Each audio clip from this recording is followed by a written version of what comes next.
If you've ever written code, you've definitely used an array.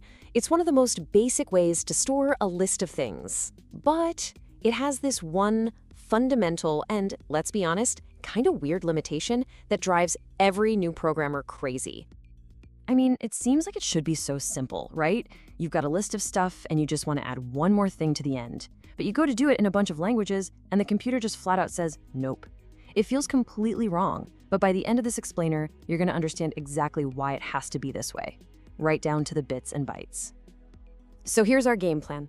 First, we'll lay out this whole unstretchable array puzzle. Then we'll need to talk about the huge difference between memory and storage and see how memory is actually organized. Once we get that, we'll solve the puzzle, and finally, I'll show you the super clever trick that makes those resizable arrays you know and love even possible. All right, let's dive into our first section. Before we can figure out why an array can't just stretch, we need to get on the same page about what an array actually is. Okay, so the best way to think about an array is like one of those weekly pill organizers, you know? The ones with the days of the week on them? It's one container, but it's split into a fixed number of slots, 7 in this case. And here's the key, each slot is for the same type of thing, a pill. You're not gonna toss your car keys in the Tuesday slot, right? It's for pills. Same deal in programming. An array holds a bunch of items of the exact same type, all packed together. So here's the puzzle. Let's say we have an array with 5 numbers in it, and now we want to add 2 more. Common sense says we should just be able to tack 2 more slots onto the end. Easy.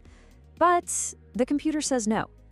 And the reason for this has almost nothing to do with your code and absolutely everything to do with how your computer's memory is physically laid out. And that right there brings us to our second section, memory versus storage. To crack this puzzle, we have to understand the two totally different places data lives inside your computer. And trust me, this distinction is the key to everything. Think of it this way. Storage, that's your hard drive or SSD. It's like a giant filing cabinet in the basement. It holds a ton of stuff, it's kind of slow to get to, but when you turn off the power, everything stays right where you left it. But memory, your RAM, that's the desk you're actually working on. It's way smaller, but anything you put on it is right there. Instantly accessible, it is blazing fast. The only catch, the second you pull the plug, that desk is wiped completely clean, and our array, it lives on this fast, temporary desk. So yeah, the relationship is super simple. You go down to the slow filing cabinet, grab the files you need, and you put them on your super fast desk so you can actually work with them. And our whole array puzzle, it's all happening right there on the desk. All right, so we've established our array is living on this desk, but what does that desk actually look like to the computer? Let's zoom way, way in. The best way to picture it is like a gigantic, long street of tiny little houses, all in a single row. Each little house is called a byte, and each one has its own unique address, like a street number, so the computer can find any of them in an instant. It's just one continuous road of byte-sized houses. Now, here's the thing. Something like a simple number, an integer, it's actually too big to fit in just one of those tiny houses. A standard integer is made up of 32 bits, and since a byte is only 8 bits, the computer has to group 4 of these little byte houses together, side by side, just to hold one single number. Okay, so stick with me, because this is the really important part. If one integer needs a block of 4 bytes, what does an array of 3 integers need? Well, it needs a single, unbroken block of 12 bytes. 3 groups of 4, all sitting right next to each other on that long memory street. This need for a continuous, unbroken stretch of memory, that is the final clue we've been looking for. Okay, we have all the clues. We know arrays live in memory. We know memory is just a long line of boxes. And we know our array needs a single, continuous block of those boxes. Let's put it all together and crack this case. So let's picture this. Our program asks for space for 3 integers.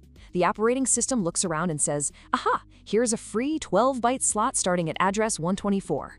And it just plops our 3 numbers down, one after the other. Nice and cozy, all in a row. But wait, memory is a super busy place, right? Lots of programs are using it. What happens if, like, a microsecond later, our program needs to store another variable? Well, the OS just finds the very next empty spot, which is, you guessed it, right at address 136, immediately after our array. And Bam, there it is. That is the entire problem in a nutshell. Our array is boxed in. It's literally stuck. It can't grow because there's something else living right next door. And you can't just tell that other variable to get out of the way. This is why an array has to have a fixed size from the very beginning, so the computer can guarantee it'll get that one continuous block it needs for super fast access. Okay, so if arrays are fundamentally stuck in place, then how in the world do things like Python lists work? You know, the ones that seem to magically grow whenever you want. Is it actual magic? Not quite, but it is a really, really clever trick. Well, it's not magic. It's more like a magician's sleight of hand. Here's what's happening behind the curtain. When you add an item to a full list, the language doesn't stretch anything. Instead, it quietly goes and finds a brand new, bigger spot somewhere else in memory.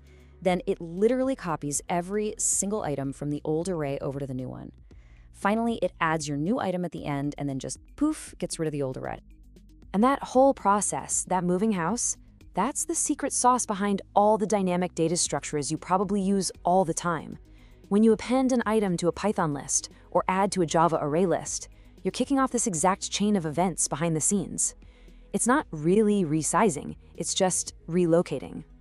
So here's the big idea to leave you with. This convenience we get, it isn't free. Every single time a resizable lift has to grow, your computer is paying a price, a performance hit, to find new memory and copy everything over. Now, for most of what we do, it's a price totally worth paying for the convenience. But knowing this hidden cost, understanding that it's a relocation, not a resize, that's one of those things that can really level up your coding.